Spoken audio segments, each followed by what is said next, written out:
Hello students, क्या हाल है बच्चे। आज का जो हमारा लेक्चर है बच्चे वो है इलेक्ट्रिसिटी। अब सबसे पहले देखो इलेक्ट्रिसिटी होता क्या है। अब आप घरों में फ़ैन चलाते हो, एसी चलाते हो, कूलर चलाते हो, जो कुछ भी आप चलाते हो, जो कुछ भी आप यूज़ करते हो, इलेक्ट्रिसिटी की वजह से तो यूज़ कर पाते हो। तो कहने का मतलब ये हो गया that electricity is a form of energy due to which each and every appliance works. अगर इलेक्ट्रिसिटी नहीं होगी तो कुछ भी नहीं वर्क होगा। ठीक है ना। अब देखो, जो इलेक्ट्रिसिटी है बेसिकली वो दो पार्ट्स में डिवाइडेड है। एक है स्टैटिक इलेक्ट्रिसिटी और एक है करंट इलेक्ट्रिसिटी। अब देखो, सबसे पहले आप समझो स्टैटिक इलेक्ट्रिसिटी क्या होता है। Static as the name suggest, कोई भी चीज़ जो रेस्ट पे, उसको बोलते हैं स्टैटिक इलेक्ट्रिसिटी। जो मूव नहीं कर रही उसको बोलते हैं स्टैटिक। कोई भी चीज़ जो रेस्ट पे। अब देखो स्टैटिक इलेक्ट्रिसिटी की अगर मैं बेस्ट एग्जांपल आपको दूँ, आपने ना छोटी क्लासेस में एक एक्सपेरिमेंट किया होगा। वो एक्सपेरिमेंट क्या था, आप स्केल लेते थे, उसको हेयर के साथ रब करते थे। जब आप स्केल को हेयर के साथ अपने रब करते थे तो होता क्या था, स्केल के ऊपर इलेक्ट्रिक चार्जेस आ जाते थे। फिर आप उस स्केल को जब आप छोटे छोटे छोटे छोटे टाइनी बिट्स ऑफ पेपर के पास लेके जाते थे तो जो वो बिट्स ऑफ पेपर थे वो स्केल की तरफ अट्रैक्ट होते थे। आपको याद होगा। ठीक है। इस केस में जो इलेक्ट्रिसिटी प्रोड्यूस होती थी वो स्टैटिक इलेक्ट्रिसिटी प्रोड्यूस होती थी। अब हम बात करते हैं करंट इलेक्ट्रिसिटी की। कोई भी चार्जेस अगर वो मूव करना स्टार्ट कर दें एक जगह से दूसरी जगह में तो उसको बोलते हैं करंट इलेक्ट्रिसिटी। उसका रीज़न क्या है मैं बताता हूँ आपको। जो करंट होता है उसकी खुद की डेफिनेशन ये बोलती है कि the rate of flow of electric charge constitutes electric current. अब मैं अकेला अकेला करके आपको समझाता हूँ। सबसे पहले बात आती है बच्चे, आपका जो सबसे पहला टॉपिक है इस चैप्टर में वो है इलेक्ट्रिक चार्जेस। इलेक्ट्रिक चार्जेस दो तरह के होते हैं, एक है प्रोटॉन और एक है इलेक्ट्रॉन। ठीक है। जो प्रोटॉन होते हैं वो होते हैं पॉजिटिवली चार्ज्ड और जो इलेक्ट्रॉन होते हैं वो होते हैं नेगेटिवली चार्ज्ड। दोनों के ऊपर जो चार्ज होता है वो होता है 1.6 इंटू 10⁻⁻19 कूलम। अब आप बोलोगे कूलम क्या है। जो कूलम है बच्चे वो एसआई यूनिट होती है इलेक्ट्रिक चार्ज की। ठीक है। यहाँ तक समझ लग गया होगा आपको। चलो अगला टॉपिक देखते हैं। अगले टॉपिक में क्या है बच्चे, अगले टॉपिक में है कैरेक्टरिस्टिक्स ऑफ इलेक्ट्रिक चार्जेस क्या होता है। देखो दो तरह के चार्जेस मैंने आपको बोले होते हैं, एक होते हैं प्रोटॉन एक होते हैं इलेक्ट्रॉन। अब ये जो दो तरह के चार्जेस होते हैं अगर ये दोनों सेम हो तो ये आपस में अट्रैक्ट नहीं करेंगे। ठीक है। ये रिपेल करेंगे आपस में, दूर दूर जाएंगे। तो कहने का मतलब है जो सबसे पहली कैरेक्टरिस्टिक होगी इलेक्ट्रिक चार्जेस की वो होगी कि like charges repel each other, दूर जाएंगे। उसके बाद second thing, unlike charges attract each other. मान लो अगर ये पॉजिटिव चार्ज है और ये नेगेटिव चार्ज है, ठीक है, तो ये आपस में अट्रैक्ट होंगे। ठीक है। Unlike charges always attract each other. Understood. Third thing है, अगर मान लो एक बॉडी है, बॉडी मान लो कोई ए बॉडी है, बॉडी ए के ऊपर तीन चार्जेस लग रहे हैं, +Q1 +Q2 और +Q3। और मैं आपको बोलूँ कि मेरे को बताओ कि बॉडी ए के ऊपर टोटल चार्ज कितना होगा। तो बॉडी ए के ऊपर जो टोटल चार्ज होगा वो होगा तीनों का सम। Q1 +Q2 +Q3 को ऐड करके जो चीज़ आएगी, जितना चार्ज बनेगा वो पूरा का पूरा बॉडी ए पोजेस करेगी। तो ये थी बच्चे characteristic of electric charges. Okay. Next topic आता है अपने पास इलेक्ट्रिक पोटेंशियल। इलेक्ट्रिक पोटेंशियल क्या होता है देखो, अब एक +Q1 चार्ज है, पॉजिटिव +Q1 चार्ज है, वो इन्फिनिटी पे पड़ा हुआ है, पता ही नहीं कहाँ पे पड़ा हुआ है। उसको इन्फिनिटी से एक पर्टिकुलर पॉइंट पे लेके आना हमने। जब हम उसको इन्फिनिटी से एक पर्टिकुलर पॉइंट पे लेके आते हैं तो कुछ ना कुछ तो वर्क डन करेंगे ना उसको लेके आने के लिए। वो जो वर्क डन हम करेंगे वो होगा इलेक्ट्रिक पोटेंशियल। कितना अमाउंट ऑफ वर्क डन हम करेंगे एक +1 यूनिट चार्ज को इन्फिनिटी से एक पर्टिकुलर पॉइंट पे लेके आने के लिए, it is set to be electric potential. Electric potential से ही पोटेंशियल डिफरेंस बना है। इलेक्ट्रिक पोटेंशियल में हमने चार्ज लेके आए थे इन्फिनिटी से एक पर्टिकुलर पॉइंट पे।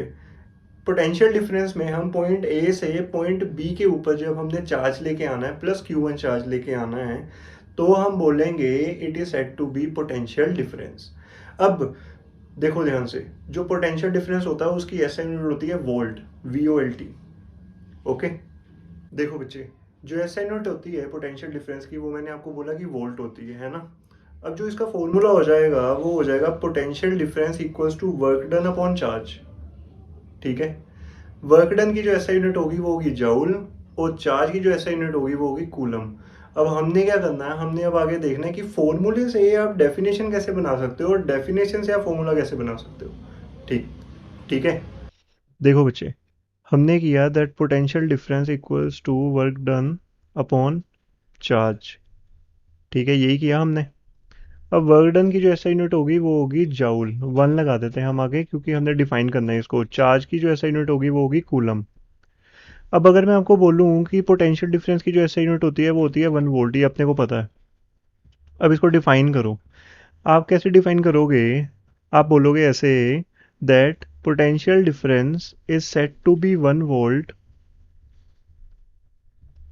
If 1 joule of work is done to move 1 coulomb of charge from one point to another। ठीक है बच्चे, देखो ध्यान से देखो, मैं रिपीट करवाता हूँ। पोटेंशियल डिफरेंस की एसआई यूनिट होगी 1 वोल्ट, वर्क डन की होगी जाउल, चार्ज की होगी कूलम। हमने कुछ भी नहीं किया, हमने स्टार्टिंग में सिर्फ ये लिखा कि जो पोटेंशियल डिफरेंस होता है उसको 1 वोल्ट तब बोला जाएगा अगर 1 जाउल का काम हम करेंगे 1 कूलम के चार्ज को एक पॉइंट से दूसरे पॉइंट पे लेके आने के लिए। ठीक है, अब देखो आगे देखते हैं हम। अगला जो अपना टॉपिक आ जाता है वो आ जाता है इलेक्ट्रिक करंट। अब मैंने आपको एक चीज़ बताई कि जो करंट होता है वो तभी जनरेट होगा अगर जो चार्जेस है वो मोशन में होंगे। ठीक है ना? Electric current may be defined as the rate of flow of electric charges. जब भी रेट वर्ड मैंने यूज़ करना ना, इसका मतलब ये हो गया कहीं ना कहीं करंट के फॉर्मूले के अंदर जो डिनोमिनेटर वाला सेक्शन है उसमें टाइम आएगा। अब देखो, इलेक्ट्रिक करंट क्या हो जाएगा? Electric current equals to charge per unit time. कितना चार्ज फ्लो कर रहा है एक कंडक्टर में से, एक वायर में से, पर यूनिट टाइम।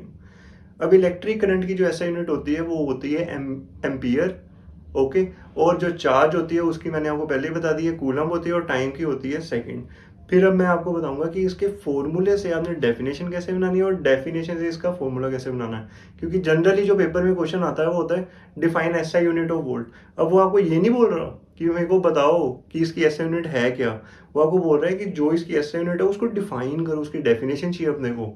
ऐसे ही करंट के केस में हो रहा है। अगर वो बोलेगा कि डिफाइन करो एसआई यूनिट ऑफ करंट, तो आपने उसको ये थोड़ी बोलना है कि SI unit of current is 1 ampere. ये इनकम्प्लीट क्वेश्चन है। आपने उसको सिर्फ इतना बताया कि एसआई यूनिट जो है करंट की वो एम्पियर है, लेकिन उसने डेफिनेशन पूछी है आपसे। ओके, आगे करते हैं। देखो बच्चे, अपने को पता है इलेक्ट्रिक करंट होता है चार्ज अपॉन टाइम। अब इलेक्ट्रिक करंट की जो एसआई यूनिट है वो है एम्पियर। ठीक है, चार्ज की है कूलम और टाइम की है सेकेंड।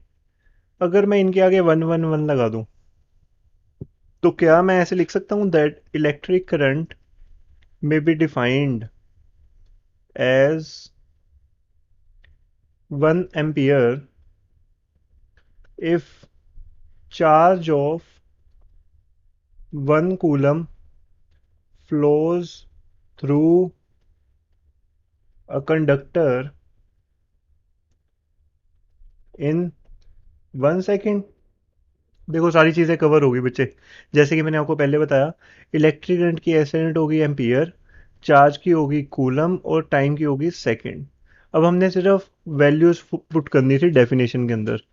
इलेक्ट्रिक करंट में भी डिफाइंड एज 1 एम्पियर, जो कि एक्चुअल में इसकी एसआई यूनिट है, अगर 1 कूलम ऑफ चार्ज फ्लो करेगा कंडक्टर के थ्रू इन 1 सेकेंड। ओके,